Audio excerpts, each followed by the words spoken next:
Mas Fadil ini termasuk 30 orang atau 30 mahasiswa dari 1.194 mahasiswa lama.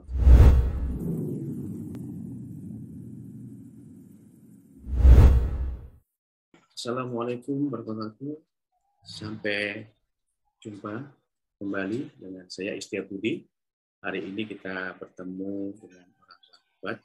Selanjutnya hari ini kita mau belajar banyak dengan Mas Fadila Mozaik Ramadhani. Kata-kata sayang, mulai aja ya. Boleh Mas Fadila kenalkan diri biar kita lebih santai. Silakan Mas Fadila. Assalamualaikum teman-teman. Perkenalkan, saya Fadila Mozaik Ramadhani. Saya saat ini berkuliah di Politeknik Negeri Samarinda dan saat ini saya mengikuti program Kampus Merdeka, yaitu program magang bersertifikat di PT Media Kreasi Abadi yang berada di Kota Balikpapan. Saya di PT Media Kreasi Abadi sebagai mobile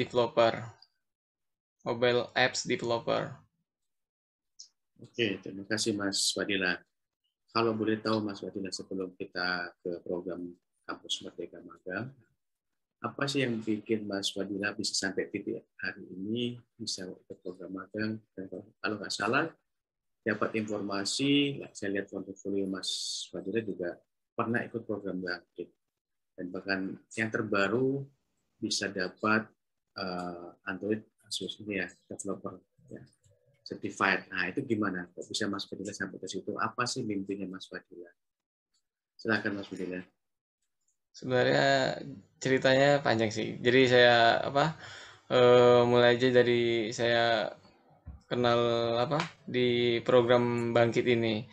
Jadi semenjak kuliah ini saya aktif mencari program-program di luar dari kampus. Jadi kayak kegiatan-kegiatan itu nggak cuma yang saya mencari, walaupun lingkungan-lingkungan saya yang di kampus itu hanya ya begitu, yang yang di kampus yang dipelajari yaitu yang dipelajari. Cuman saya berpikir kalau cuman saya hanya yang di kampus aja yang saya pelajari, saya rasa kurang begitu. Jadi saya mencoba mencari-cari kayak seperti pelatihan di luar, mencari-mencari informasi-informasi, ilmu-ilmu baru di luar seperti itu. Nah, pada tahun 2020 kemarin, di akhir tahun ada informasi dari media sosial, yaitu ada program Bangkit yang mencari mahasiswa-mahasiswa yang akan selama kurang lebih 5 bulan belajar bersama, studi independen di sana, belajar di sebuah platform yaitu di coding. Nah, di situ saya lihat bahwa selain dari belajar, bahkan bakal ada dapat sertifikat, yaitu sertifikat global dari Google.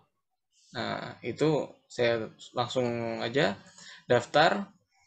Di sana ada 3 learning path, ada mobile developer yaitu Android, terus juga ada cloud, ada juga machine learning, TensorFlow. Nah, karena saya sudah tertarik dari awal, dari sebelumnya itu di bidang mobile programming, jadi saya langsung saja daftar di situ, di mobile programming.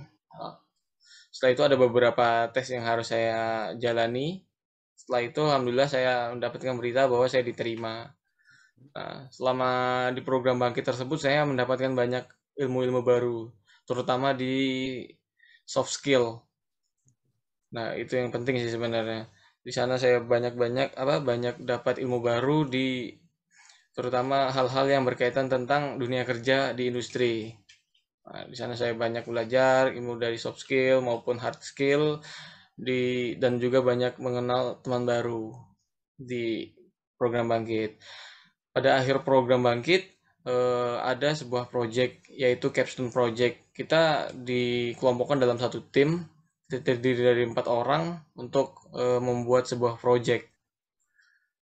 Nah, nanti itu project tersebut akan diseleksi 15 tim yang menang akan dibiayai untuk menjalankan project tersebut.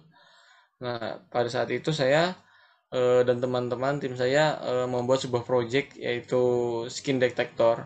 Jadi mengangkat suatu masalah, yaitu banyak nih kan orang-orang yang memiliki penyakit kulit namun ada kendala untuk rumah sakit atau malu. Itu sih yang paling apa namanya banyak terjadi kan, biasanya kayak malu nih kayak gitu, punya penyakit kulit gitu, terus harus ke sana mau cerita juga malu. Akhirnya kan kita membuat platform tersebut, membuat aplikasi tersebut untuk ya membantu mereka gitu dengan memanfaatkan machine learning, kecerdasan buatan. Jadi machine learning tersebut sudah kita latih dengan data latih yang ada, terbagi beberapa penyakit yang bisa dideteksi. Lalu saya membuat aplikasi mobilenya.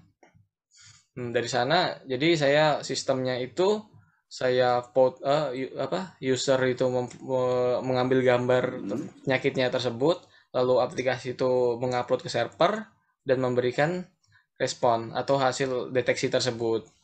Nah, rencana dari aplikasi tersebut jika dikembangkan adalah akan dikoneksikan dengan dokter.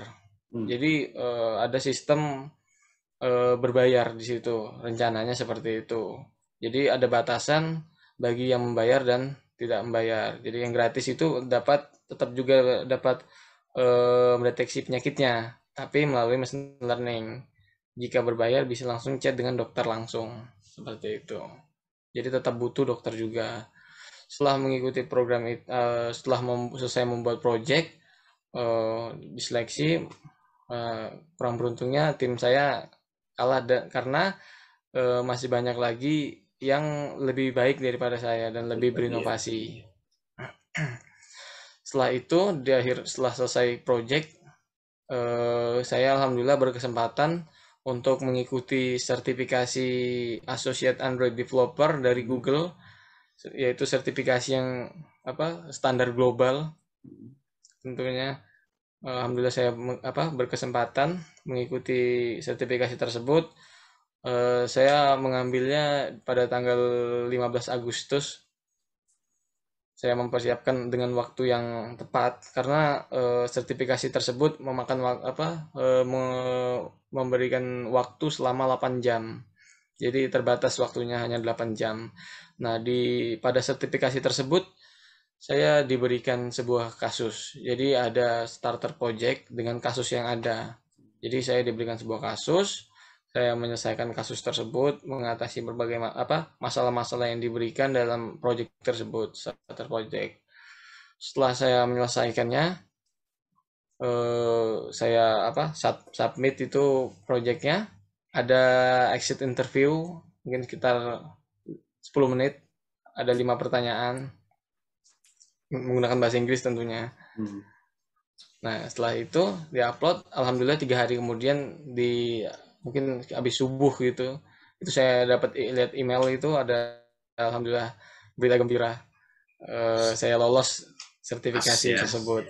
Pas ya, kondisinya pas. Iya, alhamdulillah. Itu hal yang menarik ya. Saya juga dapat waktu tahun 2008, 2019 ya. Itu luar biasa memang dari project kita menyelesaikan project yang ada diberikan. Saya butuh lama waktu itu karena ternyata ada masalah di videonya waktu wawancara. Itu baru beberapa bulan karena saya nggak langsung ambil wawancara karena kecapean. Ya. Tesnya itu pagi sampai jam 8 jam itu ya. Saya seminggu kemudian baru wawancara. Nah, katanya ada match. Tapi itu hal yang menarik ya. Hal apa sih Mas Fadila bisa Mas Fadila ke bawah, dan itu saja dia bahwa sebelumnya nggak ada mimpi atau nggak ada informasi bahwa ada program bangkit, ada program merdeka. Hal apa yang bisa membawa Mas Fadila bisa, aku harus ini loh, harus ini apa? Hal apa, pemicu apa yang bikin Mas Fadila bisa kok tahu ini itu apa yang Mas Fadila lakukan? Biar teman-teman yang lain itu bisa ingat ada peluang ini loh. Itu apa yang pertama Mas Fadila lakukan? Oke, siap Pak. Jadi saya pasti semua dari kita kan punya mimpi masing-masing kan, yaitu pasti sukses kan inginnya. Sebelum saya sampai di sini ada banyak hal yang saya lewati sebelumnya. Ya mungkin sebelumnya saya nggak seperti teman-teman juga mungkin beberapa kayak berpikiran apa sih belajar gitu, atau apa sih gitu. Karena sebelumnya sih saya berpikiran begitu, ada hal-hal tahap-tahapan yang akhirnya membuat saya seperti ini. Akhirnya mau belajar begitu, dapat apa yang ingin melakukan ini dan itu, ingin mencapai ini dan itu. Tentunya ada banyak proses ya. Jadi saya mungkin ceritakan dari ketika saya lulus saja ya. Saya lulus sekolah. Saya lulus sekolah itu tahun 2018. Nah, ketika tahun 2018 itu pikiran saya karena kan sekolah saya kan SMK kan. Jadi pikirannya gitu langsung kerja aja gitu, Pak. Jadi setelah lulus sekolah saya mikirnya langsung kerja aja, cari kerja di mana gitu. Itu saya ujian nasional itu sekitar tanggal 15 April kalau nggak salah. Nah, itu setelah saya hari terakhir ujian nasional, saya langsung cari-cari pekerjaan, lamar ke sana sini, lamar kerja buat CV ya seperti itu. Mungkin sekitar 10 hari saya ke Samarinda karena basic saya kan bukan di Samarinda, di Kukar. Jadi saya mencari menyebar lamaran, interview, ditol nggak ada dipanggil, interview lagi lamaran. Itu selama 10 hari. Dengan mungkin itu biaya juga sebenarnya. Karena kan terbatas kan. Jadi alhamdulillah saya diterima di sebuah restoran mungkin. Sebuah restoran ya walaupun nggak ada kaitannya dengan jurusan saya sekolah sebelumnya. Namun di sana saya belajar banyak hal di sana terutama tentang kehidupan. Karena saya awalnya hanya niatnya kerja, kerja, kerja cari uang, sudah seperti itu. Nah, di sana saya dapat pemikiran baru. Saya bertemu banyak orang, bertemu teman-teman yang baru, bertemu dengan sudut pandang yang berbeda seperti itu. Ya, saya dulu nggak tapi berpikiran untuk kuliah. Pikirnya ya kalau bisa kuliah kuliah, ya kalau nggak bisa ya sudah, berarti bukan jalannya. Itu ya seperti itu, ya kan fixed mindset. Nah, ketika saya melihat teman-teman saya gitu, kayak bisa kuliah nih sambil kerja juga, kenapa saya nggak bisa gitu? Oh, saya juga banyak harapan-harapan saya yang saya ingin capai begitu. Akhirnya saya karena melihat teman-teman saya begitu, saya cobalah gitu belajar. Saya beli buku untuk masuk kuliah. Belajar nih bukunya tebal itu, buku tebal sekali. Saya coba belajar. Jadi pagi kan itu saya kalau nggak salah ada 2 shift itu saya ikuti saya ambil pas kerja karena memang niatnya kan ngumpuli uang dari pagi jam 9 sampai sore jam 6 istirahat sebentar jam 7 lanjut lagi kerja sampai jam 12 ya. Di sela-sela dari jam 5 sampai jam 6 itu saya pakai untuk belajar karena memang saya sudah tanamkan bahwa saya harus kuliah karena mungkin ini saya percaya bahwa dengan kuliah ini merupakan tangga saya untuk menuju kesuksesan walaupun nggak semua yang kuliah itu bisa sukses pasti sukses tapi saya yakinkan diri saya bahwa mungkin ini jalannya pasti ini jalannya begitu. Alhamdulillah saya terus belajar hari-hari saya belajar saya tibalah saatnya saya ikut tes itu kuliah. Alhamdulillah dapat langsung diterima. Saya kan daftarnya di 2 universitas negeri berbeda. Alhamdulillahnya pada saat itu saya diterima dua-duanya. Wes mantap Jadi ya. jadi bingung juga milih yang mana begitu. Setelah saya kuliah, akhirnya saya lebih banyak lagi mengenal hal-hal baru, terutama di bidang IT. Karena sebelumnya kan saya hanya terbatas pada SMK aja, jadi hanya ya kebetulan saya jurusan jaringan, ya belajarnya tentang jaringan, begitu. Setelah kuliah, saya banyak mengenal hal-hal baru, saya mengenal apa itu programming, ya meskipun orang-orang itu banyak teman-teman yang lain sudah banyak mengenal programming semenjak SMK, mungkin sudah banyak yang kenal, saya baru kenal pas kuliah begitu. Cuman kan saya mikir nggak ada waktu nggak ada kata terlambat untuk belajar kan Pak. Jadi walaupun telat ya saya kejar, karena keterlambatan itu malahan jadi saya motivasi saya gitu. Jadi kayak saya terlambat nih, kalau saya malah santai-santai malah saya makin terlambat begitu. Jadi saya malah harus lebih apa? Jadi motivasi begitu. Nah, saya banyak apa? Di kuliah saya belajar programming, baru belajar programming. Saya juga mencari-cari apa? Pada semester 1 itu saya merasa bahwa kalau saya hanya kuliah begini, dari yang apa yang diajarkan oleh dosen, saya cuma dapatnya sama gitu. Saya nggak bisa mengejar ketertinggalan saya sama teman-teman saya yang sudah lebih dulu begitu. Jadi saya cari-cari informasi gitu, pelatihan seperti itu. Cari-cari pelatihan, ada pelatihan apa dari Kominfo begitu, ada pelatihan jaringan, ada pelatihan segala macam. Itu jadi setiap ada pelatihan saya ikuti. Kalau bisa saya ikut gitu. Saya daftar terus pelatihan sertifikasi, lulus, belajar lagi. Terus saya pernah mendatangi dosen saya gitu. Pas masih semester 1 ini, Pak. Tanya sama dosen saya, "Pak, eh, saya mau apa? Saya mau magang gitu." Kalau masih semester 1 ini ya. Mau magang gitu, bisa kah dari jurusan gitu bilang. Atau apakah ada hal yang lain yang bisa saya pelajari selain dari yang di kampus gitu. Saya tanya. Dia bilang, kalau kamu magang nggak harus dari jurusan, dari kampus yang suratnya. Kalau memang diterima ya kamu langsung aja gitu. Terus dia bilang lagi, kalau seandainya kamu belajar ada nih bisa kamu belajar tentang Android nih gitu. Baru saya dikasih apa modul gitu, bahasa Inggris semua sih, video-video sama Android Studio Exe. Nah, pas saya install Android Studio, kan kebetulan saya punya laptop itu, cerita lagi tentang laptop Pak ya.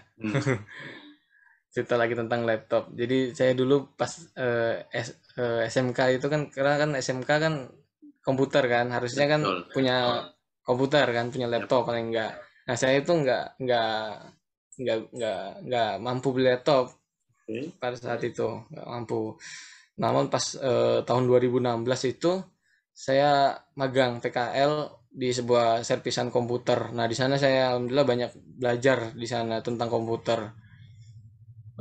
Pada saat itu ada paman Pak D saya itu melihat saya bahwa saya ini bisa servis ini. Dia kebetulan dia juga punya laptop tahun 2011 mungkin, itu sudah rusak. Maksudnya dia sudah nggak dipakai, daripada sayang mending kasihkan ke saya. Nah, laptop rusak, jadi tahun 2016 dikasihkan ke saya. Wah, walaupun rusak, saya pada saat itu senang sekali itu Pak. Wah, dapat laptop nih, alhamdulillah gitu. Walaupun laptopnya kondisinya rusak. Jadi pada saat itu saya punya tabungan dari magang itu, TKL mungkin sekitar 500.000 itu selama 6 bulan. Jadi kayak ada servis 50.000, lumayan tabung. Bisa saya perbaiki laptop. Alhamdulillah laptop itu bisa sampai kuliah. Namun pada saat install Android Studio ini, kan kita sama-sama tahu kan bahwa Android Studio kan berat gitu. Jadi ya loading untuk layoutnya aja itu mungkin bisa setengah jam atau 1 jam gitu Pak, layoutnya. Jadi saya karena ada kendala di situ di laptop, saya lebih banyak belajar teorinya dulu gitu. Nah, kebetulan juga kan saya sambil kerja nih Pak di restoran ini. Nah, di situ kan ada komputer kasir. Nah, saya kan sering jaga di situ tuh, kasir tuh. Di saat saya kosong, lagi nggak ada customer, kan itu biasanya mereka kan santai gitu, kayak kita main HP begitu, sembunyi-sembunyi. Nah, di situ saya coba install Android Studio di aplikasi. Jadi setiap saya senggang itu saya praktekkan langsung. Ya walaupun waktunya nggak banyak, tapi kan bisa saya mencoba di sana. Kebetulan prosesornya itu Core i5. Jadi keterbatasan saya yang di laptop saya, alhamdulillah ada yang menutupi di PC ini. Nah, itu jadi motivasi saya lagi untuk menabung untuk membeli laptop yang baru. Karena sebelumnya saya nggak pernah beli laptop kan, karena kendala di biaya. Nah, di situ saya belajar lebih apa, progresnya malah meningkat dengan cepat di sana. Begitu saya bisa mempraktekkan itu, hal yang saya pelajari yang sebelumnya cuma teori, sekarang saya bisa praktek. Sebelumnya apa, sebelumnya hanya baca-baca, sekarang bisa mencoba, jadi menjalankan programnya itu Android di komputer. Nah, di sana progres saya meningkat, alhamdulillah. Jadi saya makin, impian saya makin tinggi nih gitu. Karena setiap saya belajar sesuatu itu Pak, motivasi saya harus menghasilkan uang. Begitu. Jadi kayak saya mau belajar nih Android misalnya. Apa awalnya kan saya belajar jaringan itu Pak. Belajar jaringan. Baru mengenal apa, begitu saya baru kuliah itu saya belajar jaringan. Awal motivasi saya belajar jaringan itu harus menghasilkan uang gitu. Harus ada proyekan, nanti harus dapat uang gitu. Masih tentang uang itu Pak. Jadi saya belajar jaringan. Alhamdulillah habis itu dapat proyek-proyekan, dapat apa? Alhamdulillah saya pernah juga sekali dapat proyek dari Jakarta, dari ITSC, PT ITSC untuk apa? Migrasi router di Trakindo, Pak. Nah, itu kan jaringan kan, saya merasa wah jaringan habis sudah sepi nih gitu. Nggak bisa saya cuma mengandalkan jaringan. Karena kan saya nggak tapi hebat kan Pak, jadi saya harus belajar lagi gitu kan, saya belajar web juga, ikuti pelatihan web. Habis itu ya ini, habis itu ada dikasih apa, saran gitu untuk belajar Android. Nah di sini saya benar-benar sampai sekarang fokuskan benar-benar.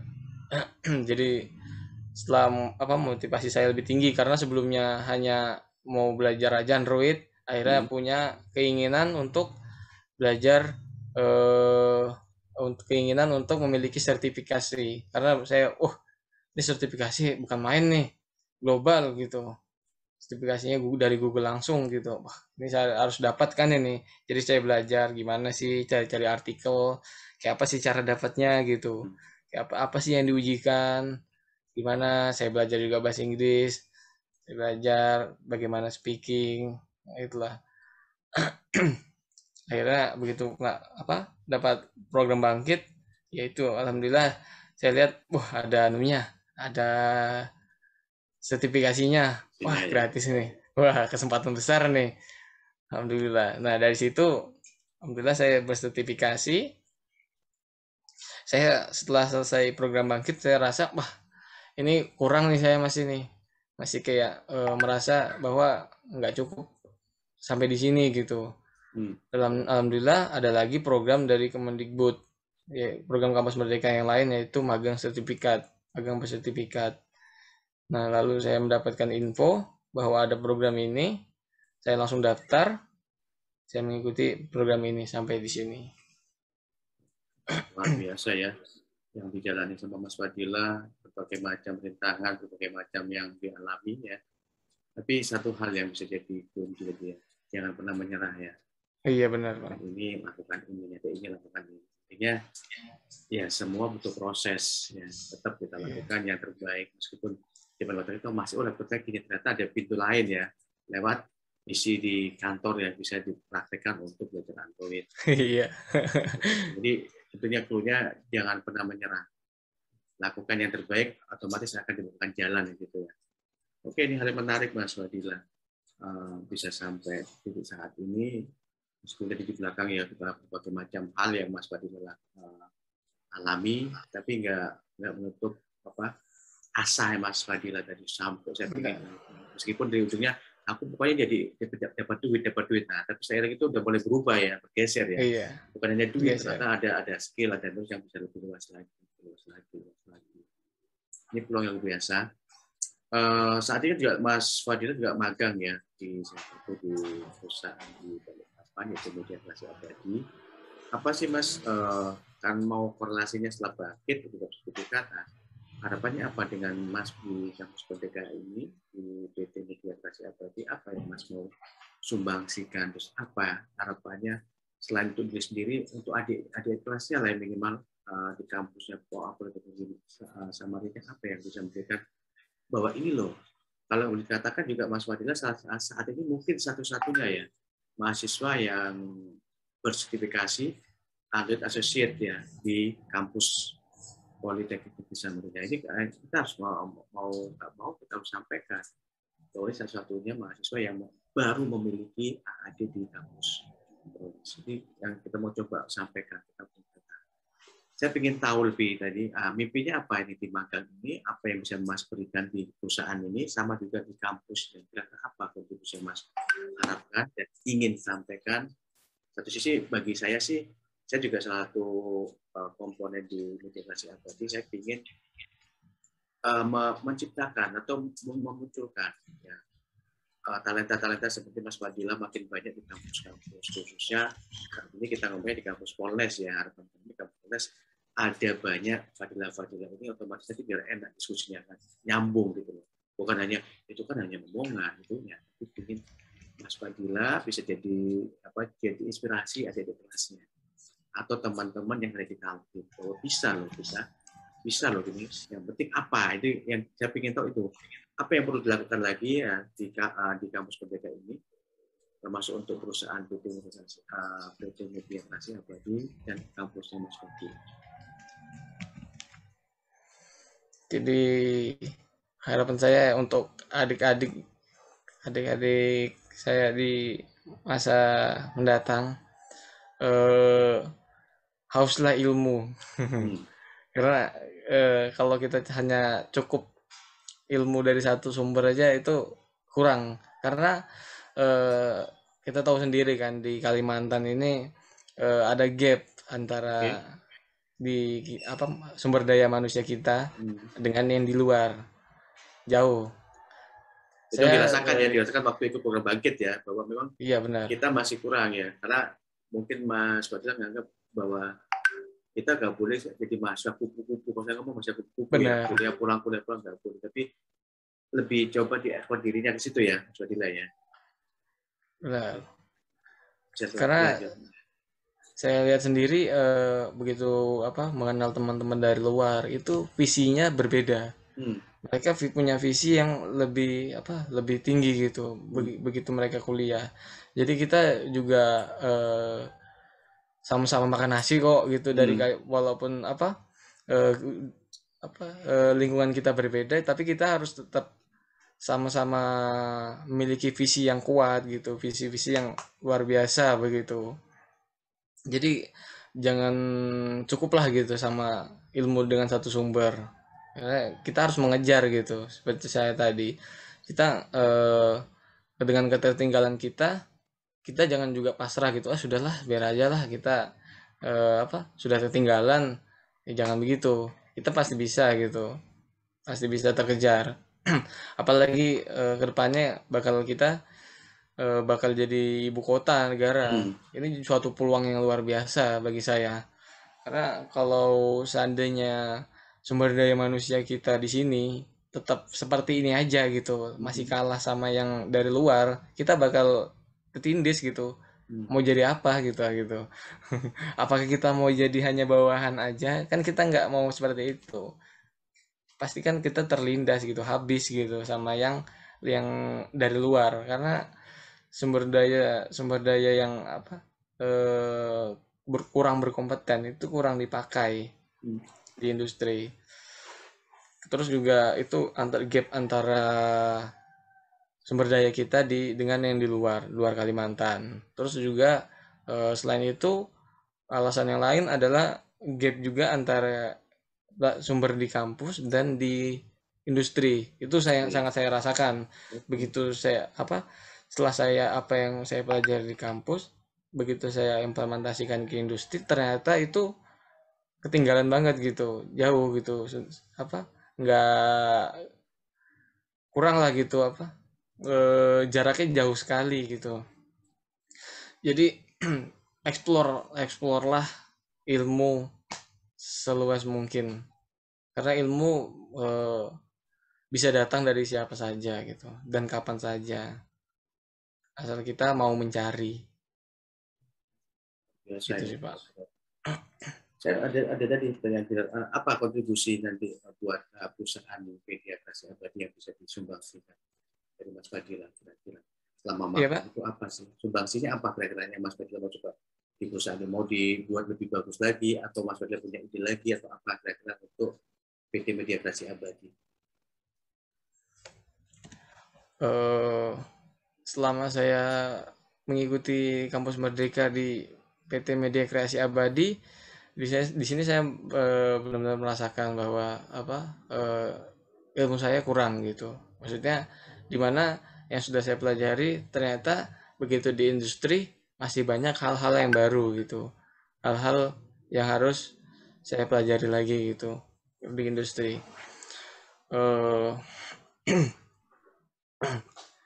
Begitu saya mengikuti program ini di PT Media Kreasi Abadi, saya mendapatkan banyak sekali hal-hal baru, ilmu-ilmu baru di sini yang sangat berguna bagi saya ke depannya. Eh, Lalu sumbangsih untuk apa tadi, Pak? Untuk perusahaan Media Kreasi Abadi apa kira-kira Mas Wadila, apa sih yang bisa saya miliki ini untuk disumbangkan dalam ini atau bisa memberi kontribusi di perusahaan PT Media Kreasi Abadi? Contoh, aku bisa buat ini, bisa bantu ini ya. Itu idenya Mas Fadila kira-kira apa yang bisa untuk mensupport atau menaikkan PT Media Kreasi Abadi? Menurut versi Mas Fadila dari kacamata Mas Fadila. Baik. Jadi kontribusi yang dapat saya berikan untuk media kreasi abadi yaitu adalah sebagai posisi saya di mobile developer, mobile apps developer. Jadi dengan adanya saya di sini, saya harap saya dapat membantu media kreasi abadi menciptakan produk-produk dan inovasi-inovasi baru khususnya di software bidang mobile apps dengan kolaborasi dengan teman-teman lainnya. Begitu. Oke, jadi di Mas Fadila fokus di mobile apps ya, jadi harapannya bisa Benar. berkontribusi untuk produksi di bidang mobile apps ya. Saat ini juga lagi project ya, lagi bicara ya sama Mas Fadila ya. Jadi nggak perlu sampai sekarang itu rahasia Mas Fadila nanti ya, yang mau di launching ya. Semoga sesuai dengan targetnya Mas Fadila dan kawan-kawan.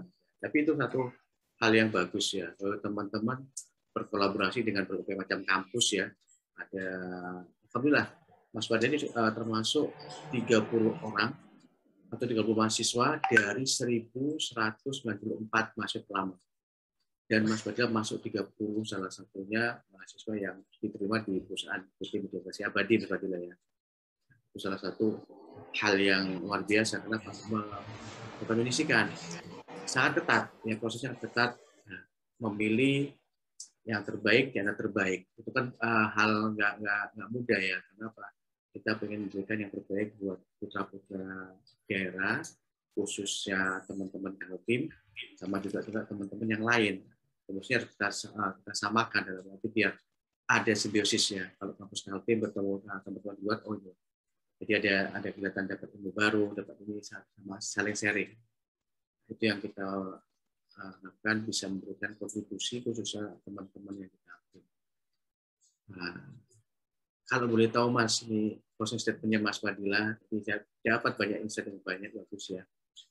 Hal apa Mas yang menurut Mas Fadila mau jadi masa tangguh, khususnya untuk teman-teman Kaltim? Yang apa disiapkan dengan baik untuk masa yang tangguh, bahkan bisa berskala internasional ya, bisa punya sertifikat internasional. Apa yang perlu disiapkan? Silakan Mas Fadila. Ya Pak, jadi hal apa yang perlu dipersiapkan untuk jadi mahasiswa tangguh, pelajar tangguh, khususnya untuk Kaltim ya atau Kalimantan itu bisa tumbuh. Yang menurut Mas Fadila tadi kita masih kan satu gap atau berapa gap sama mahasiswa yang di luar Kalimantan yang udah punya kompetisi, punya visi yang bagus. Nah, hal apa biar nanti teman-teman ini mempersiapkan diri dengan bagus, dengan optimal dan mampu bersaing. Bukan hanya itu kan gini ya, kita mau rubah itu, bahwa kita mampu. Dengan cara apa itu Mas Fadila? Coba bisa share ke teman-teman, adik-adik mahasiswa Mas Fadila atau mahasiswa yang ada di Kaltim atau di Kalimantan atau Silakan Mas Fadila. saya rasa yang harus dari saya, menurut saya yang harus dipersiapkan adalah pertama sih visi dulu, visi Oke. tujuannya. Setelah itu mental. Oke. Kalau sudah punya dua itu, lalu yang saya lakukan adalah mengurangi waktu yang kurang efektif. Oke. Seperti kayak mungkin masih banyak dari kita yang kayak nongkrong-nongkrong. Saya Hmm. bukan menganggap hal itu negatif, tapi menurut saya ada hal-hal yang lebih penting bagi masa depan saya yang harus saya lakukan. Hmm. Begitu. Jadi eh, saya menganggap, oh saya ini kan sudah ketertinggalan begitu. Saya baru belajar begitu, saya kuliah gitu. Sedangkan kalau saya masih santai-santai, masih nongkrong-nongkrong, masih begitu. Saya mengurangi waktu dari waktu belajar saya, itu bakal berpengaruh kan gitu. Karena kita kan mau menyalip bahasanya, Betul. mau mengejar ketertinggalan. Jadi kalau bisa diekstra lagi waktu belajar. Jadi yang intinya sih cintai dulu hal itu tersebut. Jadi begitu kita sudah, saya nih sudah mencintai programming di Android gitu. Hmm.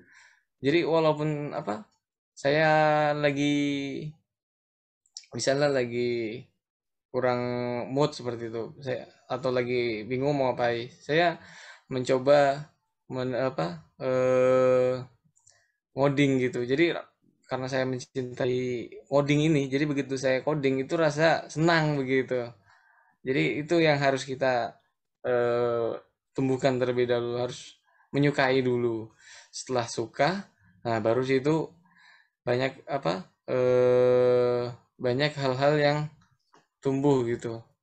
Jadi seperti mudah untuk belajar gitu, menyukai. Jadi kita bisa meninggalkan hal-hal yang kurang efektif begitu. Jadi kita bisa memfokuskan diri untuk belajar lebih lebih lagi untuk haus akan ilmu seperti itu. Oke. Seperti itu sih, Pak. Luar biasa ya dari Mas Fadila, bahwa satu yang perlu teman-teman lakukan, visi. Teman-teman harus punya visi, tujuan yang mana. Terus salah satu kita Benar. biar melangkahnya nggak salah. Terus kita nambahin waktu atau nambahin spirit kita, tenaga kita untuk ngejar ketinggalan tadi ya. Jadi jangan teman-teman boleh nongkrong, tapi posisikan jangan terlalu banyak nongkrong dibanding belajarnya. Karena Benar. tadi kita ngakui, kita melihat bahwa kita masih ketinggalan jauh. Kalau ketinggalan jauh itu kita nggak lakukan dengan baik, otomatis tetap kayak gini kan, nggak bisa Iya. speed up, nggak bisa speed lebih cepat. Makanya di Mas Fadila menyampaikan ke teman-teman, adik-adik, ayo mulai. Kalau teman-teman lain larinya masih 10 kilo, teman-teman lebih cepat lagi, bisa 15 Benar. kilo per jamnya atau 20. Kenapa? Kita mengejar ketinggalan kita. Dengan apa? Dengan pola belajar, tambahin waktu teman-teman. Kalau dari selama ini cuma 2-3 jam, tambahin lagi lah 1 jam. Tambahin lagi 1 Benar. jam. Otomatis itu betul proses. Oke, ini yang sangat luar biasa, informasi dan pengalaman. Ya, bagi saya pengalaman itu adalah guru yang istimewa. Ya. Tanpa Benar. pernah mengalami pengalaman, teman-teman nggak merasakan. Mas Fadila banyak pengalaman. Ya. Masih muda Mas Fadila. Tapi pengalaman luar biasa. Harapan kami teman-teman bisa melihat, bisa mencontoh Mas Fadila ya di sini prosesnya. Beliau orang Tenggarong di daerah Lopulu ya. Semangatnya Benar. nggak main-main, dari Tenggarong itu masih sekitar setengah jam atau 1 jam. Kalau ke Samarinda juga sekitar 1 sampai 1,5 jam, jadi jauh. Mau ke mana jauh? Kalau ngomong orang kota enggak, ya. Tapi semangatnya pingin lebih baik, itu yang kita suka contoh. Bukan orang dari mana, tapi semangat itu yang kita bangun. Orang dari mana, kalau semangat, kalau kemauan, jadi itu. Oke, terima kasih Mas Fadila. Hari ini kita dapat insight yang luar biasa. Semoga menginspirasi teman-teman yang lain, khususnya mahasiswa Polnes. Ya. Ini salah satu mahasiswa unggulan dalam arti bisa jadi potret. Ya, kayak gini loh Kak, mahasiswa itu harus kayak gini loh. Bisa berprestasi selain di kampus juga di dunia industri juga bisa diterima di komunitas ya. Bahkan juga bisa memberikan kontribusi atau kebanggaan bagi orang tua. Termasuk kampus. Ya, kenapa nanti ini bisa jadi ini bahwa satu-satunya mahasiswa yang sudah bersertifikasi AAD ini bisa jadi portofolio kampus minimal sekian. Ya. Oke, sampai jumpa Mas Fadila, terima kasih atas waktunya. Tetap semangat, ya, jaga prestasinya, tingkatkan prestasinya, dan jangan lupa ilmunya di-sharing ke teman-teman, adik-adik. Jangan di-keep, karena ilmu yang dibuat itu luar biasa manfaatnya.